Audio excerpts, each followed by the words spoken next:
Welcome to some very famous people you've never really heard of. Bite-sized biographies of the famous, the infamous, and the quirky in less than an hour.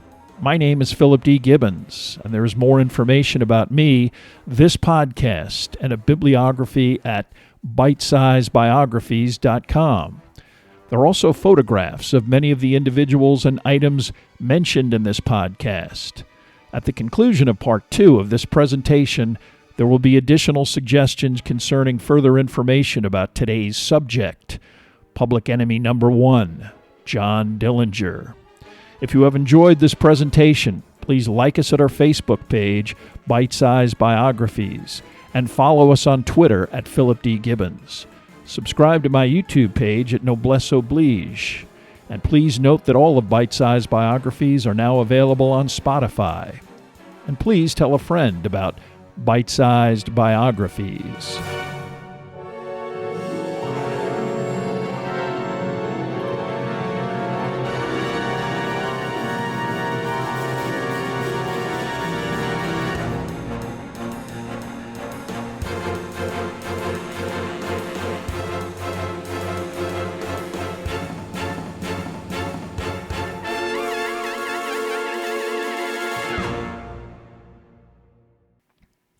Now let's return to our story about John Dillinger. That the modest police department of a remote town in the middle of nowhere had not only taken down the core of the most dangerous criminal gang in America, confiscated thousands in cash and a veritable arsenal, the contents of the precious suitcases, by the way, and accomplished this without firing a single shot was terribly embarrassing to the law enforcement establishment in especially Indiana, Ohio, and the city of Chicago. Nevertheless, officials in Ohio and Indiana were eager to extradite the four male perpetrators as quickly as possible. When the inevitable interstate legal bickering over extradition cleared, Dillinger was actually handcuffed to the interior of an airplane and flown to a regional Chicago airport, then driven by heavily armed escort to where he faced the death penalty, Lake County, Indiana, the jurisdiction of East Chicago. During his flight, he complained that the cuffs were unnecessary and that he was not in the habit of jumping out of airplanes. Transported to the county jail situated in Crown Point, Indiana, this facility was administered by one of the few female sheriffs in the country, Lillian Holly, who inherited the job when her husband was shot to death by a local desperado. Dillinger was repeatedly interviewed by newspapermen, paraded for photographers, and remained outwardly cheerful, even famously throwing his arm around prosecutor Robert Estill in a friendly mutual embrace that cost Estill re-election, despite the DA's vow to seek the death penalty. Despite facing such a fate, Dillinger remained cheerful and was cooperative with his jailers, even complying with their demeaning demands to empty the prisoner slop bucket toilets, a chore that all of the confined men were routinely assigned. Heavy security included additional staff and National Guardsmen on call in the vicinity. Predictably, Dillinger had no intention of sticking around for a trial. Although how he actually was able to make his escape is still unclear, on March 3, 1934, at about 9 a.m., the prisoner shoved what he claimed to be a gun into the chest of a guard who electronically controlled the cell block doors.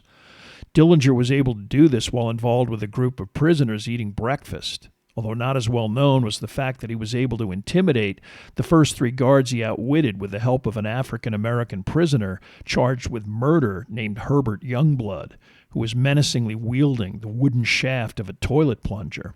Some witnesses believe that Dillinger's later claim to have used a wooden gun he carved himself was merely a tale spun to remove suspicion of especially his attorney, the pugnacious Louis Paquette, who was not above bribing officials to smuggle weapons into a jail or facilitating an escape.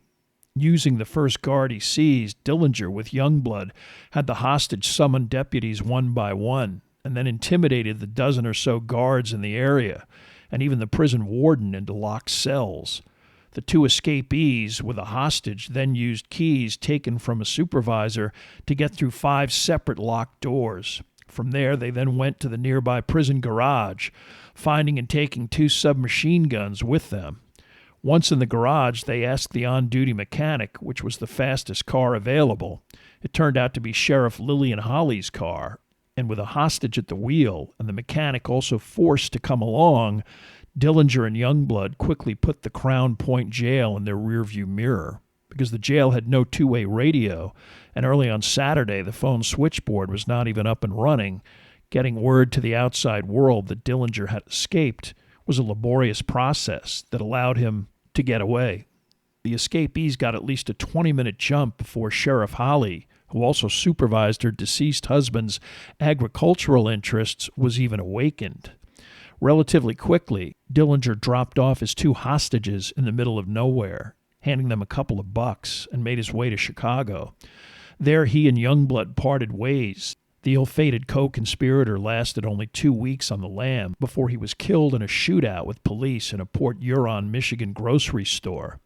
If Dillinger was notorious before his escape, this breakout splashed on every front page in the nation from what was termed an escape-proof facility, electrified America, the outlaw now perceived as practically superhuman. Law enforcement, especially those directly in charge like Sheriff Holly and Prosecutor Estill, were ridiculed as hapless laughingstocks. This perception was exploited by the ambitious head of what was then known as the Bureau of Investigation, J. Edgar Hoover, who called the escape a damnable outrage and that someone is responsible for either malfeasance or nonfeasance. President Franklin D. Roosevelt, in office for about a year, was more concerned with the U.S. economy, but he gradually signed off on more authority for a federal investigative unit and legislation designed to combat the audacious crime wave of bank robbery and murder. One newly passed statute dictated that a criminal crossing state lines in a stolen automobile was now committing a federal as opposed to a local offense, permitting Hoover's BOI to get involved in pursuing Dillinger. Dillinger stayed in Chicago only long enough to covertly reunite with Billy Frechette and head to St. Paul, Minnesota. With various bank robbery gangs and criminals operating in the area, the escapee was right at home. He quickly found an apartment with John Hamilton and Hamilton's girlfriend, Pat Sherrington. Homer Van Meter, a former inmate with Dillinger at Michigan City, was working with Lester Gillis, a.k.a. Babyface Nelson, on various criminal enterprises and quickly got word of Dillinger's presence. Only 3 days after the escape from Crown Point, Dillinger found himself in a Packard sedan with 5 other men, all intent on robbing the Security Bank and Trust Company in Sioux Falls, South Dakota. At 9:45, with Hamilton waiting in the car and Tommy Carroll standing by the front door with a concealed machine gun, the 4 actual bank robbers made their way into the large lobby of the bank building. Dillinger, who was only armed with a .45, was about to experience the histrionics of his newly acquired partner, Nelson, for the first time. Babyface pulling out his machine gun and loudly announcing the bank robbery. An off-duty cop in uniform was subdued and disarmed by Van Meter and another St. Paul-based crook, Eddie Green. Dillinger began removing money from the cash drawers and demanding that the bank president, who had wandered into the lobby when he heard the commotion, open the vault. Suspecting the 4 intruders from the moment they walked into the bank, a teller was able to surreptitiously hit an alarm button, alerting police that were only a block away. It also set off an internal alarm in the lobby, which caused a negative response from Nelson, who screamed that he would kill the next bastard who did something stupid. Nelson was also watching for any interference via the large windows in the front of the bank. As policeman Hale Keith was first on the scene, he was plainly visible to the agitated Babyface, who didn't hesitate to jump on a desk and fire a burst of machine gun fire right through the plate glass, hitting Keith 4 times and knocking him to the ground. Nelson then leapt on a marble countertop, menacing the terrified civilians, shouting, "I got one! I got one!" The local newspaper, the Argus Leader offices were literally across the street, staff leaning out of the windows watching, and an enterprising photographer clicked away. With a large crowd in front of the bank and potentially an increasing law enforcement response, Dillinger and company pushed a phalanx of as many as 40 civilians in front of them as they left the bank. They artfully forced 5 hostages onto the running boards, grabbing them by the arm to keep them in place, despite the extreme cold. Nobody shot at the outlaws themselves, but one enterprising policeman with a rifle fired a high-powered round into the getaway car's radiator. It had the desired effect, puncturing the engine, steam hissing out of the front of the car. Hamilton kept going, the other inhabitants blasting away at a police vehicle that gave chase. At some point, some of the hostages were kicked to the curb, and the others led inside the auto. Hamilton believed it was only a matter of time before the Packard became undrivable. The gang then pulled in front of a Dodge heading in the other direction, hijacked the auto from its incredulous owner, loaded it up with their ill-gotten gains, and told the remaining female hostages that they were free to go. The cops no longer in immediate pursuit. Switching to a more powerful automobile they had stashed on the way back to St. Paul, the bank robbers made it back unscathed, their take approximately $50,000. During such volatile economic times, another large regional bank, the First National Bank of Mason City, had taken the precaution of reassuring the depositors of its large cash reserves. This was also enlightening to criminals like Dillinger, whose appetite for larger heists with additional manpower was only increasing. Inevitably, First National was hit by the Dillinger-Nelson gang on March 13th, but bank security personnel were not unprepared. An elevated glass and metal enclosed area had been constructed, allowing guards to shoot through narrow openings and even allowing for the use of tear gas canisters. This time, Dillinger, Nelson, and Tommy Carroll were to safeguard the front access and provide crowd control, while Van Meter, Green, and Hamilton were responsible for the actual robbery. Things immediately began to go sideways as soon as Van Meter started yelling at the bank president and waving a pistol, the guard tower occupant firing a tear gas canister into the lobby of the bank, hitting Green in the back. Enraged, the thief responded by raking the glass enclosure with machine gun fire, shards flying everywhere, and disabling the guard inside. But a different bank employee in a second-floor balcony office tossed another tear gas canister onto the floor of the lobby, the irritating smoke adding to the confusion and difficulty that Van Meter and company were already dealing with. Police and even spectators looking out of the windows of the bank building itself started to make their presence felt, Nelson mistaking a civilian for a policeman and shooting him twice in the leg. Although Nelson and Dillinger were able to pin most of these individuals down, a retired judge, John Shipley, with a third-floor office window in the bank building, had a clear vantage point of Dillinger as he stood in front of the entrance. Using an ancient pistol, he fired at the unsuspecting outlaw, hitting Dillinger in the shoulder. Shipley immediately ducked down, and unsure of exactly where the bullet came from, the criminal raked several windows with his Thompson, but the judge was safely out of harm's way. Normally cool, Dillinger quickly began to sense that things were getting out of control, and he quickly went inside to tell Van Meter to break it off and get out of the bank. As per the usual plan, Van Meter, Green, and Hamilton pushed out a well-stocked human shield in front of them as they exited. But Judge Shipley was able to peek out his window and again take aim at Hamilton, above and behind the crook, a perfect location for such a shot. Again, he hit another robber, but again only in the shoulder, Hamilton too preoccupied to attempt to exact vengeance. Hostages were quickly situated on the running boards, and while a police car briefly tailed the robbery crew, fear of hitting a hostage and also getting blasted by the gangsters quickly brought that pursuit to a halt. Only 4 miles from Mason City, the hostages already cut loose, the gang accessed 2 separate automobiles and rapidly returned to St. Paul. Dillinger and Hamilton were treated by an underworld doctor, their injuries minor.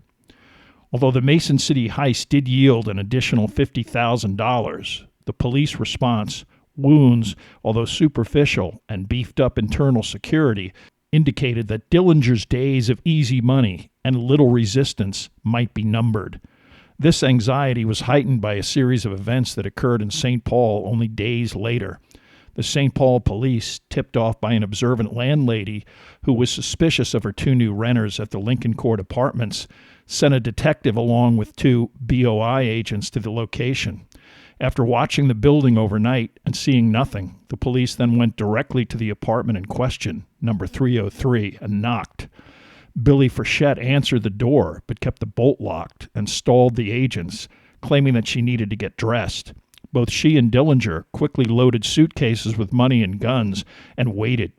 Coincidentally eager to show off a new suit, Homer Van Meter arrived at the apartment and attempted to tell the agent watching the front of the building that he was a soap salesman. When the BOI man pressed Van Meter, the criminal took out a gun and began shooting at the agent. One of the two men at Dillinger's apartment door ran to see what was happening. The other took cover in the hallway. Dillinger opened the door slowly and then emerged, spraying the corridor with submachine gun fire in both directions. St. Paul detective Henry Cummings managed to nick Dillinger in the leg, but both Dillinger and Frechette, accompanied by numerous intimidating machine gun blasts from the two weapons Dillinger was carrying, were able to sneak out of the rear of the building and make their escape in a Packard from the apartment's garage. Van Meter also eventually evaded law enforcement and jumped into a horse-drawn city sanitation wagon, hijacking the vehicle for several blocks. He eventually made it to the hideout of Eddie Green, but wisely figured that St. Paul was too hot for the immediate future. He and Tommy Carroll headed for Mankato, lying low in a motel for a few days. Dillinger bribed a local underworld doctor to treat his second wound and then paid off the doctor's nurse to stay at her place. Within days, he was also headed south, away from the St. Paul heat. Van Meter's car left behind near the Lincoln Court Apartments eventually led investigators to his hideout, and when Eddie Green's housekeeper showed up to clean the place out, they told her to go home and wait for Eddie, adding that if she tipped him off in any way, she would be arrested. When Green showed up at her place, two feds claimed that he tried to escape and severely wounded him with machine gun fire. Although there was outrage from both the public and the press over what was perceived to be an attempt at a public execution, Hoover was undaunted. Realizing how close he had come to nailing Dillinger, he sent an additional 50 BOI personnel to the Twin Cities. But Dillinger was already far away, first back to Chicago and then probably foolishly on to Indianapolis, where incredibly he was able with Billy to spend a late overnight at his father's house in Mooresville. From there it was agreed that an extremely remote brand new hideout was in order for the entire gang to lay low. The location selected was the Little Bohemia Lodge in Manitowash Waters, Wisconsin, owned by an individual named Emil Wanatka, who was a business acquaintance of a shady Minneapolis restaurant owner and former bootlegger named Louis Chernacki, in an extremely rural part of northern Wisconsin. It was not a location anyone would associate with the Dillinger-Nelson gang, and off-season it would be virtually deserted. Chernacki provided Nelson with a letter of introduction, requesting that the bearer and the guests be treated with VIP courtesy. The 10-person entourage of criminals and their girlfriends, including Dillinger, Van Meter, Nelson, Carroll, and Hamilton, arrived late on Friday afternoon, April 20th. Unfortunately for Dillinger's love life, Billy Frechette was arrested on April 9th in Chicago and charged with harboring Dillinger in her St. Paul apartment. Although Wanatka did have an extensive criminal record dating back to his own Chicago bootlegging days, he claimed to have no idea who the criminals were when they arrived. But by late Friday night, after observing the casual display of holstered pistols, expensive cars and wardrobes, and even searching through old newspapers, Wanatka figured out that at least one of his guests was John Dillinger. Initially pleased at a large party before the summer season even began, Wanatka became wary of not only potential arrest for harboring known fugitives, but also the possibility of a violent gun battle if law enforcement showed up. If Wanatka was on edge, his wife Nan was downright fearful, having read of Dillinger gang relatives being jailed and prosecuted for merely associating with their own relatives. All day Saturday, she demanded that her husband do something about the situation. Right after breakfast, Wanatka politely confronted Dillinger on Saturday morning, explaining that he knew who he was, that his livelihood was at stake, and he certainly did not want any violence on the property. Dillinger typically turned on the charm, reassuring the innkeeper that everything was fine, that they just needed a few days of peace and quiet, and he would take good care of Wanatka when they checked out on Monday. Outwardly, Wanatka remained agreeable, but he eventually concurred with his wife that they should alert the police. That was easier said than done, but Nan Wanatka got word to her nearby brother-in-law, Lloyd Voss, letting him know about their house guests and imploring him to pass the word on to law enforcement.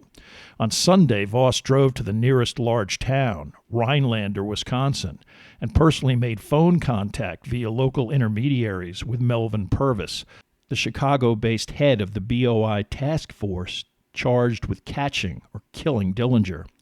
Purvis told Voss to wait at the Rhinelander airport and that he and a group of agents, officially led by Purvis and Hugh Clegg, would fly there as soon as possible in an airplane, a 3-hour trip.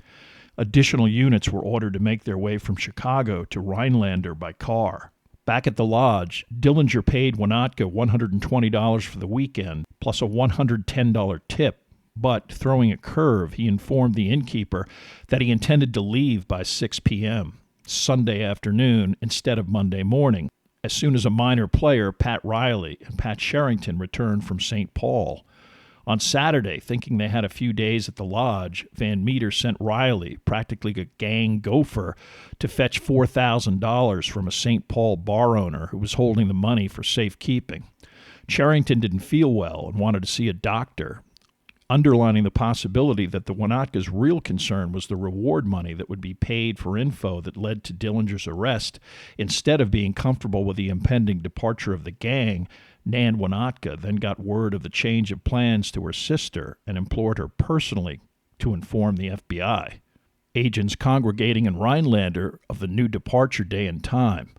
Purvis had difficulty lining up transportation, going so far as to practically requisition automobiles from reluctant owners, including a tricked-out, brand-new 1934 Ford Deluxe Coupe owned by a 22-year-old named Izzy Tukalski, as well as a couple of taxicabs. Initially refusing to surrender his car, Izzy was treated to a stern lecture on his civic duty and grudgingly coughed up the keys. Even with the 5 cars, it was 9 p.m. before the Purvis-led effort neared the vicinity of the lodge. 2 cars had broken down. The weather was cold and snowy, and the roads were terribly rutted and muddy. It was about 9 o'clock when they reached the outskirts of the Little Bohemia. A Sunday $1 dinner special jammed 75 customers into the lodge, but Dillinger and most of the other guests stayed up in their rooms. Babyface Nelson was by himself in a separate cabin where he stayed with his wife for the entire weekend. It is believed that part of the reason for Dillinger's early exit was that the gang, and Nelson in particular, were not getting along. Babyface, a prickly, unstable personality to begin with, didn't like the idea that the gang was publicly referred to as the Dillinger Gang, even though he considered himself the gang leader. Nelson had invited the outlaw into the group's lucrative bank jobs, and higher reward money for Dillinger's capture only exacerbated this ego slight. The isolated concentration of the entire group also meant that escape in the event of a police raid would be difficult. The only entrance and exit accessible by car from the property was the 200-yard narrow pine tree-lined driveway. Members of the gang getting restless to get back to the big city and uneasy about the Winotkas and their relatives who knew they were staying there. But Van Meter didn't want to lose his $4,000, and so they waited, ignoring the incessant barking of the lodge's 2 watchdog collies, the dogs observing the tightening cordon of federal agents. As Purvis attempted to coordinate a plan of attack, the dinner crowd finally dwindled to 3 men drinking at the bar, when at 9:30, this last group consisting of Eugene Boisonneau, John Hoffman, and John Morris made their way to the parking lot. Morris and Boisonneau were regional Civilian Conservation Corps members, Hoffman a local oil refinery worker. Emil and the other younger lodge employees walked them out to their car, a Chevy. But when an aware Winotka picked up on the law enforcement presence, automobiles visibly blocking the narrow, lengthy entrance to the property, he and the other workers went back inside. The 3 unsuspecting and most likely inebriated patrons got in their car and started driving towards the exit, their car radio blasting big band music.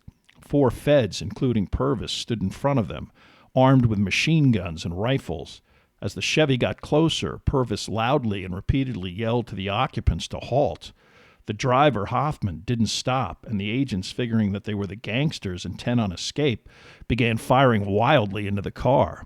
Hoffman took a shotgun blast to the arm, but staggered away, not stopping until he reached the relative safety of the lake behind the lodge.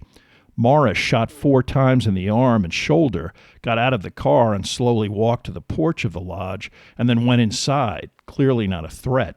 The agents, distracted by attempting to figure out the identity of the seriously wounded third occupant of the vehicle. As big band music continued to blare away, Babyface Nelson emerged from his cabin and typically chose to aggressively confront the strike force with several pistol shots. But sensing the overwhelming opposition, he quickly fled into the dense woods surrounding the property. Wanatka ran to the hotel's basement, his wife and child already at a nearby property, in anticipation of a firefight. How Dillinger and the rest of the male contingent escaped has never been definitely established, but at some point, most likely as soon as they heard gunfire, Dillinger, Van Meter, Hamilton, and Carroll left the building, most likely jumping from second-story windows onto a 10-foot-high mound of unmelted snow and sprinting down to the lake, which had a 10-foot incline, concealing anyone running along the beach. In the confusion, Carroll got separated from the other 3, but a mile away from the lodge, he was able to steal a car and quickly flee back to St. Paul. The others took longer, but after breaking into 2 nearby residences, they absconded back towards St. Paul in a rickety Model A, stolen at gunpoint. The girlfriends made no attempt to escape. Instead, as the feds continued shooting at what they thought was still Dillinger's hideout, they joined Wanatka and the other employees in the basement. In the midst of the chaos, Pat Riley and Pat Sherrington finally showed up at the driveway entrance, and Riley immediately determined that something was wrong. He tried to back out, FBI agents chasing after him on foot. Although the feds were able to shoot out a tire, they made the mistake of not setting up local roadblocks and didn't even tell the local sheriff that they were there. Riley got stuck in the mud several times, and Sherrington actually fell out of the vehicle, injuring her shoulder, but not particularly suspicious looking as a couple. They bought a new tire at a service station and escaped from the immediate area. Purvis had no idea of these developments and remained with his contingent, convinced that he had Dillinger and his gang surrounded in the lodge. A CCC truck, summoned by phone by Morris, finally pulled up, explaining to Purvis that they were there to pick up some wounded men and take them to the hospital. Accompanied by a doctor who verified that the third occupant of the car fired upon by Purvis and company was dead, the agents then identified him as Boisonneau. Although excited by the thought that he had Dillinger trapped, Purvis and Clegg were beginning to understand that they had killed and wounded innocent civilians. Wanatka, his 2 employees, Morris and Hoffman, soon emerged, the 2 wounded taken away for medical treatment, while Purvis pondered his next move. Wanatka further confused the situation by telling Purvis that he believed that 4 of the outlaws were still on the second floor. At some point, numerous gunshots were heard in the distance, but Purvis could only hope that a carload of agents in search of the fleeing Babyface Nelson had apprehended the criminal. Instead, Nelson had successfully broken into several homes, forced the owners at gunpoint to relinquish their cars, and was about to flee with hostages when a car full of BOI agents pulled up, responding to a call from the homeowner reporting a suspicious vehicle in his driveway. They accosted the Nelson car as to who was inside, but the criminal didn't hesitate, getting out of the front passenger seat, and with a stream of obscenities and a hail of machine gun bullets, he killed one of the agents and severely wounded the others. He then fled in the FBI car, which turned out to be the 22-year-old Izzy's souped-up Ford.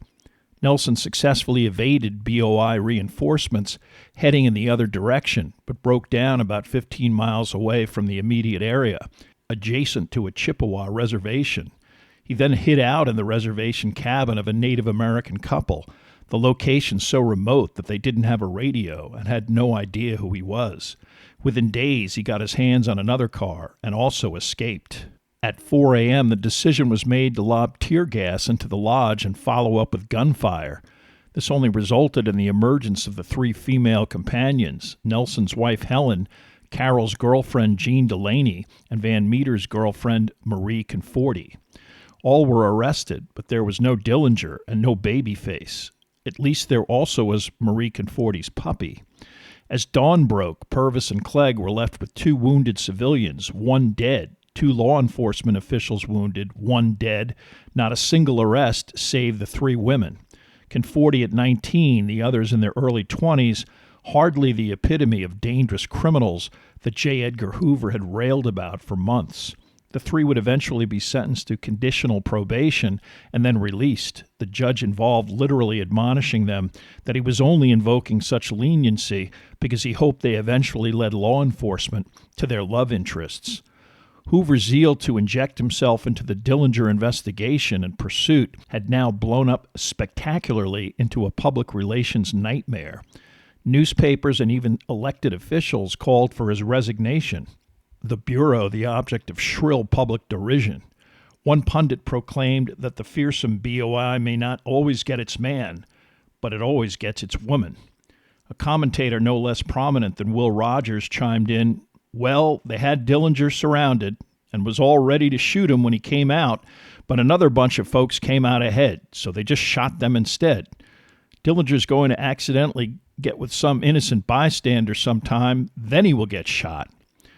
Hoover did himself no reputational favors by publicly trying to blame the entire incident on the excessive intoxication of the three civilians who he explained that if they had stopped their car when challenged, they would not have alerted the criminals with the subsequent gunfire. Nobody bought that rationalization either. While Dillinger was able to get out of the immediate area, his initial attempt to get back to St. Paul resulted in a run-in at a Wisconsin sheriff's checkpoint. Pursued by armed police and traveling in a less than powerful Model A, Dillinger broke out the back windshield of the automobile and engaged in an epic gun battle that lasted for miles. While the bandits eventually got away, one of the cops managed to put a rifle shot into the interior of the car, into John Hamilton's back. Bleeding profusely and screaming in pain, Hamilton was going to need a doctor, and Dillinger realized that that kind of illegal assistance was only available in Chicago. Van Meter obstructed a more powerful Ford V8 off of the road, and Dillinger ordered the occupants, a young couple with an infant, out of their car and into the Model A. He reassured the two terrified parents by patting the child on the head and cheerfully stated, "Don't worry, we like kids." The family was eventually left unscathed by the side of the road. The Model A also dumped in the middle of nowhere. The trio then sped for Chicago. When they got there, none of their medical contacts would deal with the patient. Dillinger now especially red hot, and Hamilton at death's door. The best that could be done was to deposit him in a safe house where he suffered a horrible death a few days later, the wound eventually gangrenous and the pain excruciating. Dillinger and others personally buried their dead compatriot, covered in lime, in a gravel pit about 25 miles west of Chicago, near Oswego, Illinois. The death and near capture that resulted from what was supposed to be a relaxed weekend in rural Wisconsin did nothing to cause Dillinger or Van Meter introspection. On May 3rd, they robbed a bank in Fostoria, Ohio, getting away with hostages in the usual fashion and wounding a police chief seriously. The take about $11,000 and a significant amount of bonds as well. On May 28th, arranged by Louis Paquette in a Chicago safe house, Dillinger went under the knife of Dr. Wilhelm Lesser, a physician who had perfected a caustic process to remove much of an individual's fingerprints and alter their facial features. Dillinger paid $5,000 for the procedure, which was lengthy and required bandaging and recuperation. Despite a bulging, stitched-up face, by the first week of June, Dillinger was out and about and heard the bad news about gang member Tommy Carroll. On his way to Minneapolis with his girlfriend, Jean Delaney, the couple about to announce to Jean's mother their engagement, Carroll caught the attention of an observant Waterloo, Iowa gas station attendant who noticed several different license plates on the floor of the vehicle and called police. When Carroll and Delaney decided to stop off for a cocktail in beautiful downtown Waterloo, the police were waiting to question him when he and his girlfriend returned. When he attempted to flee on foot and without even identifying him, two policemen shot him 4 times in the back. He died in a local hospital a few hours later. Most likely as a result of stress, Delaney eventually miscarried, her pregnancy the reason for the engagement in the first place. Marriage would have been a difficult proposition in any case, as both individuals were already legally married to someone else. Delaney subsequently had her probation revoked and was sent to prison for 10 months. Such was the vindictive justice meted out to anyone even peripherally related to the notorious criminals surrounding Dillinger. Her associates Helen Nelson and Conforti eventually got the same treatment. Initially skeptical that his operation had radically altered his appearance, Dillinger eventually became convinced that he was unrecognizable, especially after growing a pencil-thin mustache, wearing nerdy wire-rimmed glasses, and dyeing his short, slicked hair and mustache dark black. Hanging out in Chicago saloons and nightclubs, it was inevitable that he would become involved with a new love interest, Billy Frechette having finally caught a 2-year jail sentence in St. Paul for harboring a fugitive. In early June, upon meeting one Rita Polly Hamilton at a bar known as the Barrel of Fun, the couple became a steady item.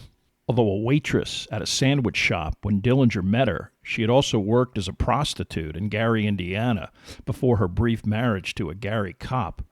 Polly remained friendly with her former madam, a woman then going by the name of Anna Sage. Sage was actually her married name, but she had left this husband in 1932, and her maiden name was Cumpanius, a reflection of her Romanian nationality. She had a son by her first husband named Sholak, a laborer who she left in 1918 and ultimately divorced. By the early 30s, she had numerous run-ins over owning and running brothels, and in 1933, Sage, having never obtained American citizenship, the U.S. Department of Immigration issued a warrant for her deportation. Sage relocated to Chicago to operate out of a new hotel location and avoid being apprehended and sent back to Romania. It is possible that Sage met Dillinger before he met Polly, his world filled with all sorts of shady characters and petty criminals, brothel proprietors a common fixture throughout the criminal underworld. Dillinger might also have been more comfortable with Sage's background, frequently spending time at her apartment, believing her criminal reputation would make her unlikely to court police attention, and his hideout options in late June and July of 1934 were minimal. Exactly to who and how Sage betrayed Dillinger is still unknown, but she had close ties to corrupt members of the East Chicago Police Department, and she was also desperate to avoid deportation and collect the now colossal $15,000 reward for Dillinger's capture. June 27th brought the arrest of another associate, the gopher Pat Riley, the cops tipped off by a casual girlfriend. On June 30th, Dillinger reunited with Van Meter, Nelson, and 3 other new Nelson recruits to rob the Merchants National Bank of South Bend, Indiana, of over $29,000.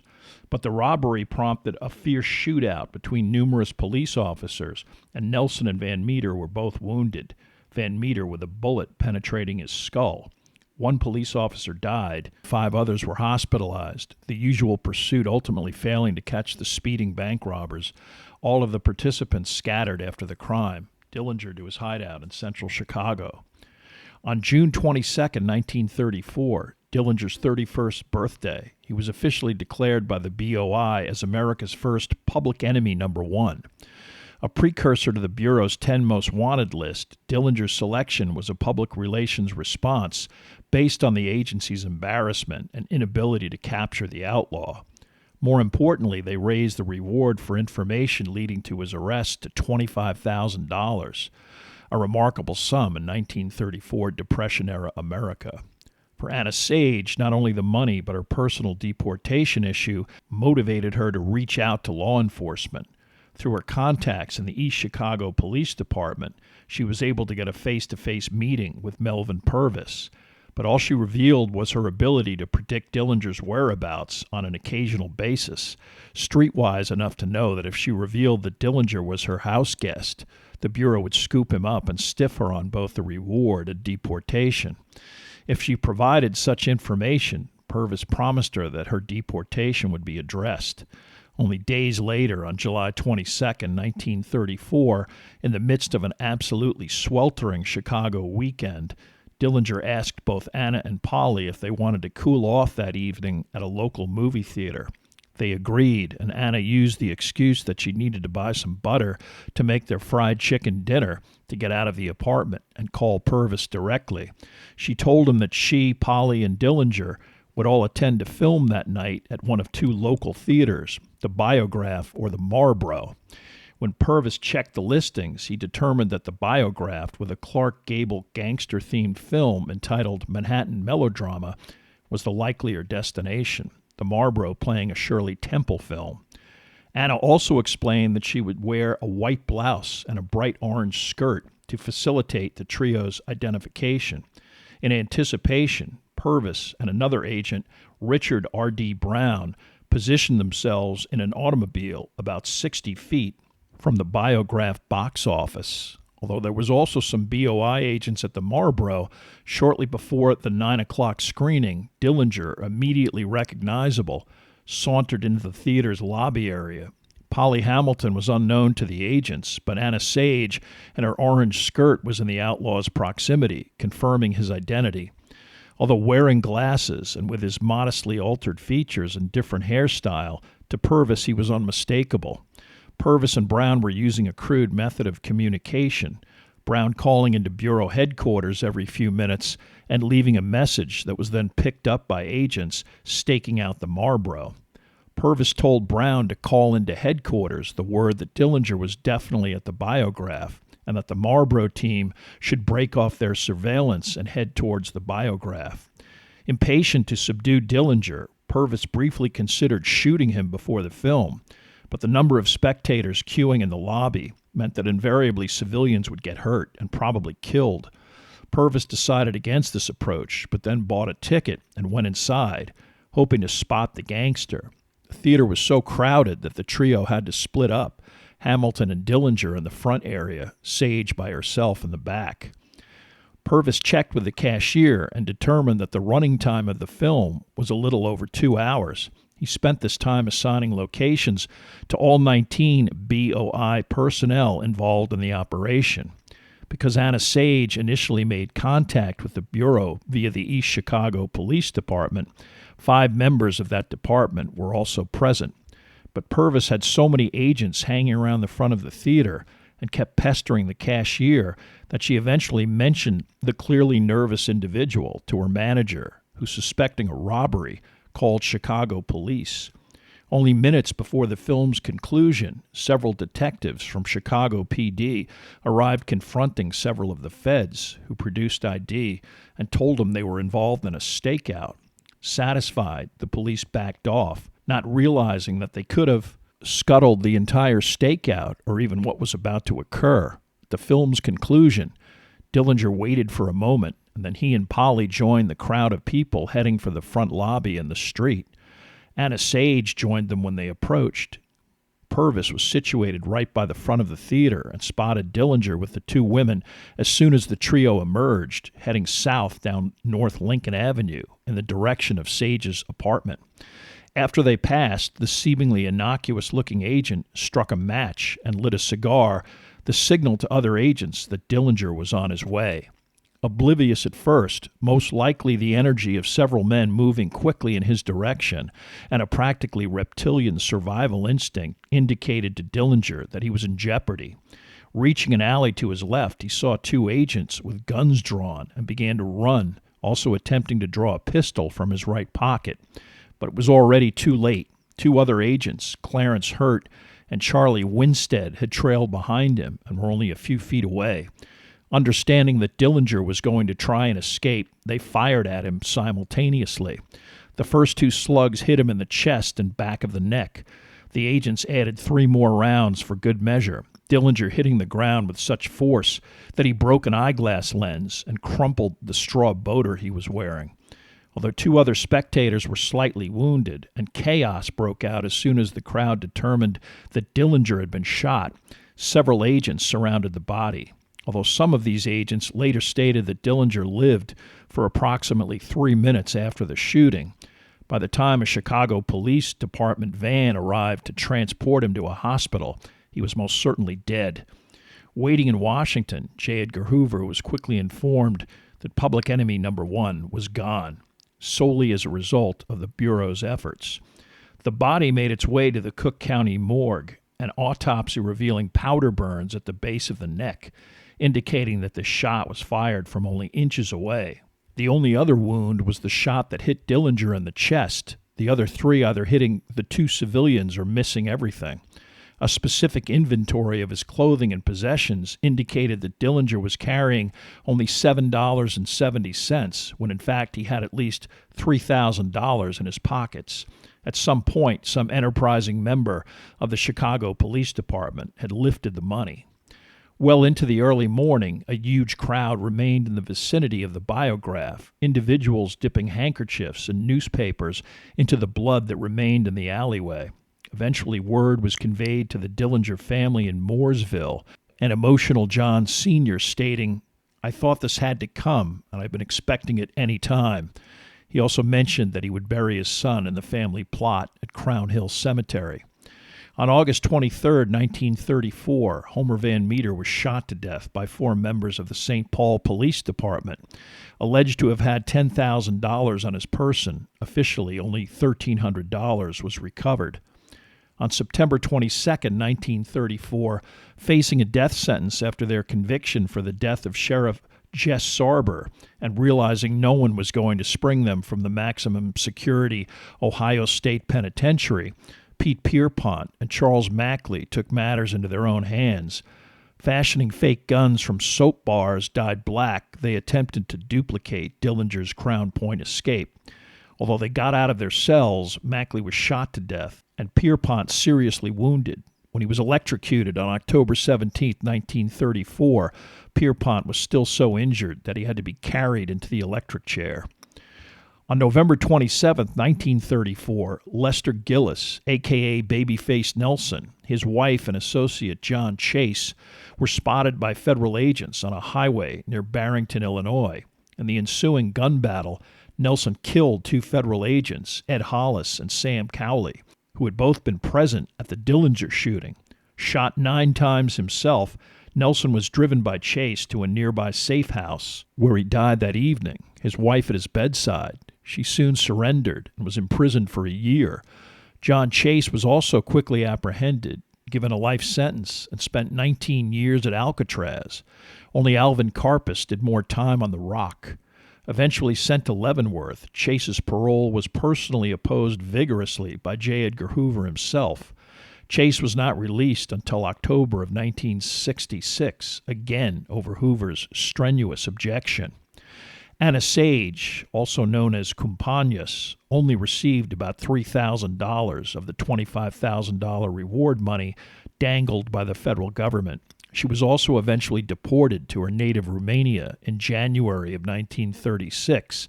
Despite public disapproval and extensive litigation, she died there in obscurity of liver disease in 1947.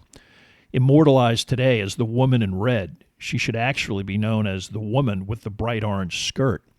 Polly Hamilton fled to Detroit after Dillinger's murder, eventually returned to Chicago, went back to waiting on tables, got married, and deliberately avoided attention, passing away in 1969. Billie Frechette emerged from prison in 1936. She toured the carnival circuit for several years with John Dillinger Sr., who spent the rest of his life making a living exploiting his connection to his infamous son. Frechette eventually returned to her birthplace in Wisconsin, got married twice, and also died relatively young, aged 61, in 1969. The assassination of John Dillinger, death of Babyface Nelson, and apprehension of Alvin Karpis, all classified as public enemies number 1, solidified the reputation of J. Edgar Hoover as America's leading crime fighter. Although this reputation was maintained mostly through inflated public relations efforts and Hoover's obsession with publicity and media manipulation, he was able to establish the Bureau as the main federal law enforcement entity, renamed the Federal Bureau of Investigation in 1935, and reorganized with a great deal of authority consolidated under Hoover's control.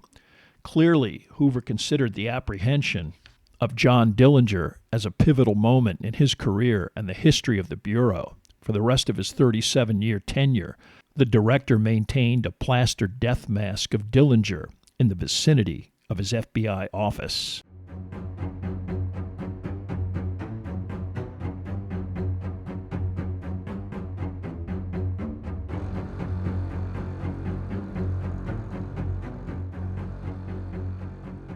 Thank you for listening to part 2 of this podcast about John Dillinger. Information for this podcast came from the books John Dillinger by Dari Matera and Public Enemies by Brian Burrow. There are also additional photographs, bibliographical, and musical information at bitesizebiographies.com. Thanks again for listening, and please tell a friend about Bite-Sized Biographies.